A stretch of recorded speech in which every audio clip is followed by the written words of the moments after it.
Hey everyone, just want to give a quick review of how to set up angle of elevation and depression problems. Angles of elevation are always made between the ground and the hypotenuse of the right triangle.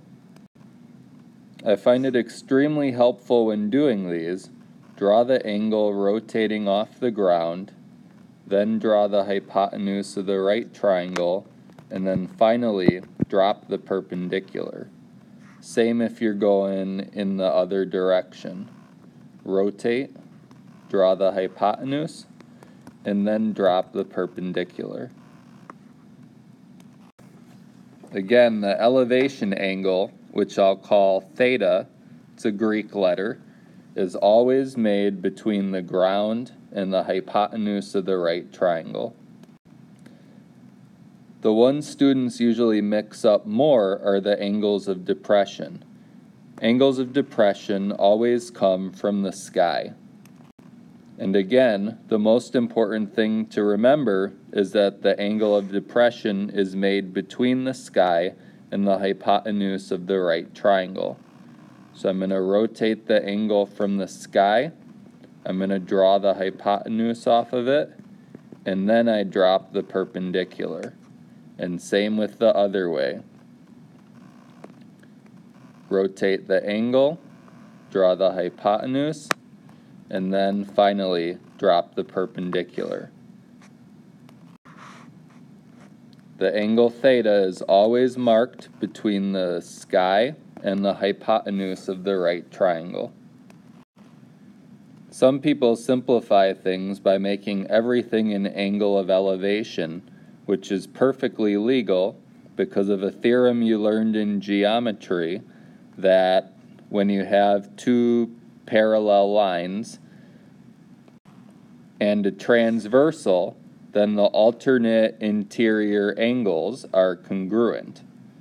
So that's another way that might help you just make sure that you put the angle in the correct place.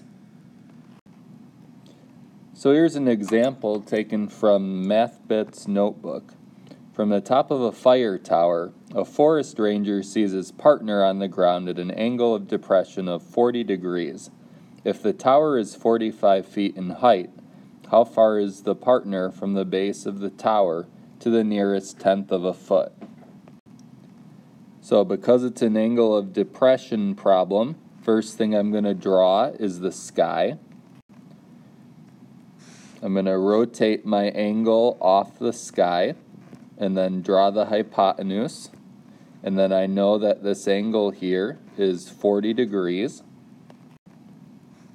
I notice that the tower is 45 feet in height, so I'm going to put 45 on the height of the triangle.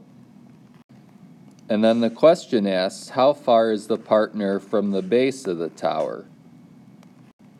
If you're having a little trouble visualizing it, maybe just make like a quick and dirty sketch of the tower and the guy on top of the tower and him looking down at his friend. And hopefully what you'll see is, since the question asks how far is the partner from the base of the tower, that's going to indicate that it's a horizontal distance. So we're going to put it on the horizontal leg of the triangle. And that's our variable because that's what we don't know and what we're trying to find. Finally, let's look at the sides in relationship to the 40-degree angle. And we see that the vertical leg, the one that's 45 feet, is opposite our angle. And the x that we're looking for, that horizontal leg, is adjacent to our angle of depression. So since I have the opposite side and the adjacent side, that tells me I should use tangent.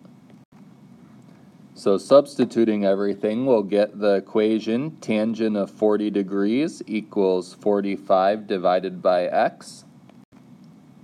A little algebra tells us that x will equal 45 divided by the tangent of 40 degrees. And then all we have to do is just type that in our calculator.